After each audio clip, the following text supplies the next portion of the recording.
As the scene was unfolding, hundreds of people were forced to take cover. News 13's Gabrielle Burkhart continues our team coverage. She's live at Broadway and Iron.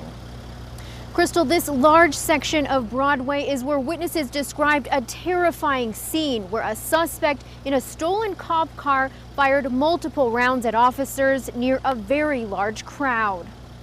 And everybody was frightened, they were crying, they were scared. There was a lot of kids running around. Witnesses say it was complete chaos. Roughly 300 people attending a cookout hosted by the Salvation Army in a citywide homeless outreach event hit the ground, hid behind overturned tables, and ducked behind buildings after gunfire erupted. I heard a shot and I thought it was a firework, but then everybody was running, then I ran, then my grandma fell on the floor. This 8-year-old boy was just one of many children in the area. They all ran for their lives as witnesses say multiple gunshots were fired by a man they say was in a cop car. You could tell the cop wasn't in the car, it was somebody else.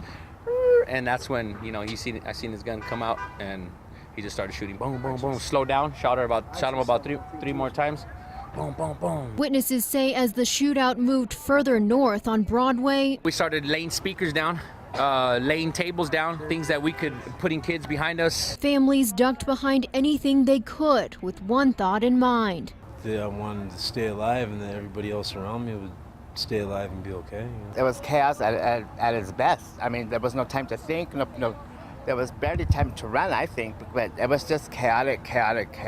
Terrified, people say they tried to get children toward the back of the crowd until the gunshots stopped. Thank God it wasn't a bloodbath, because there was a lot of people there.